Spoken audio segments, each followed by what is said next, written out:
140 miles away from where I'm standing sits Cahokia Mountains, a civilization that peaked about 1,000 years ago and was at the time the largest city in America. And we have a funny way of talking about the end of civilization, always with fire and brimstone. Fall of Rome, the Bronze Age collapse, the violent and sudden end of Pompeii, or the grandeur and mythos we've built up in our heads about the American Empire's end in a wash of nuclear fire, as depicted in our media for decades. And it's true, in Cahokia, what was once the largest city in America, war structures were built, but they were so few in number that it seems unlikely that some great siege or cataclysm is what brought down civilization. That leaves the question, what did? And the truth is disappointing, as the truth often is. It was a lot of things.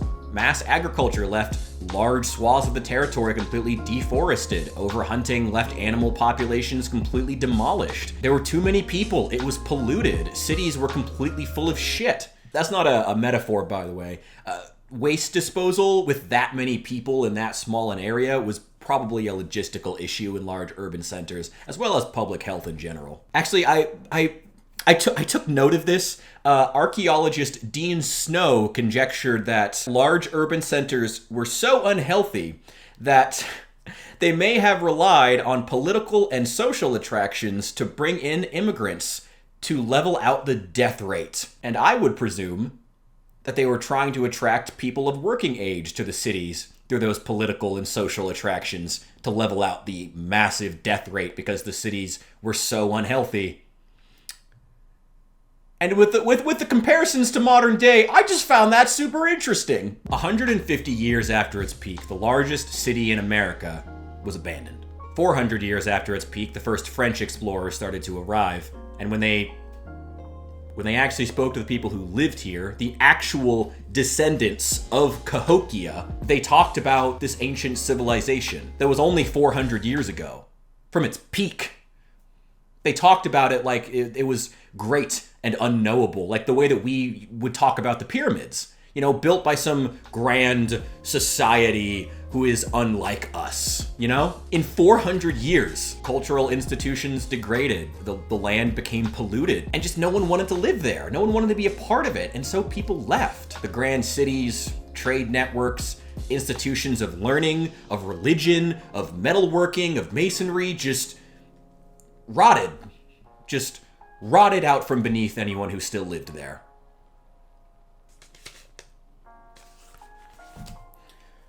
When we talk about climate change, we do it with this assumption that a civilization can only end in a way that has as much grandeur as the civilization itself.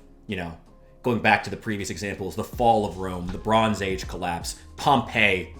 One city that we, for some reason, really like to fixate on. Always the ones that went out in a big blaze of glory, or a blaze of some sort. And the truth is, we're living through the end of civilization. The pollution, the fall, the corruption, the institutions that are no longer fulfilling their purpose and are just existing on tailwinds to profit from the people who still have some misguided faith in them. But the truth is disappointing, as the truth often is. If we do nothing to actually fix climate change, we won't all hit some sort of a wall and then just vaporize in an instant.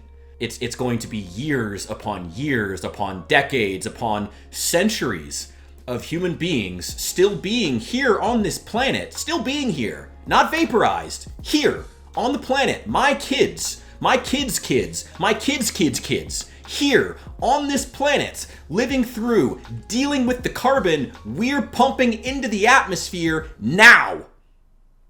And doing so in a world where our cultural institutions are basically out to get them, where everything is degraded, where the infrastructure is practically non-existent, where every piece of wetland that could naturally just absorb all this horrendous weather and all this flooding that we're getting has been paved over for a parking lot that now nobody uses outside of a fucking, abandoned Sears or something. This, I really can't say enough how bad this is. And yet, we can actually fix it. Don't let anyone tell you that we can't. Don't let anyone tell you we're past the point of no return. We can fix this. And since The thing I get asked for the most is always solutions. Allow me to give you one. How you can help with climate change today. After you finish this video, take an hour, take 30 minutes, preferably, but even 10 minutes, 5 minutes if you have it, and just contemplate what climate change is to you. Because I could sit here and I could throw facts at you. I could tell you all the facts in the world about why climate change is real, and, someone else could come along on the internet 5 minutes later and tell you all the facts of why it's not real, because that's just the reality of what the climate change debate has become. The fact that it's even a debate at all is quite frankly ridiculous. But just, even if you disagree with me, take that 30 minutes and just write down what you know about it. What are the facts that you know? What do they mean to you? What are the significant events that have mattered in the story of climate change in your life? And just contemplate it so that we can at least know where we are. And so that 1,000 years from now, hopefully, future generations won't look at the city I'm currently living in as if it's an ancient lost civilization. Because it's not like that's unheard of. There's one 140 miles from where I'm standing. Let's just figure out where we are. With that in mind, I am doing that myself, and I'm going to be putting out a video pretty soon where I just go through these and talk about them and what they mean to me, and what climate change has been in my life, and perhaps that could be a way in which you figure out how you want to go about this. So, I hope you'll join me for that. I hope you'll see you in the next one, and I hope I'd better see some good comments down below, because I want to know exactly what climate change is to you and what sort of biases, what your thinking is. We're not past the point of no return, but we're past the point when we can treat this as a debate. So, hope to see you in the next one.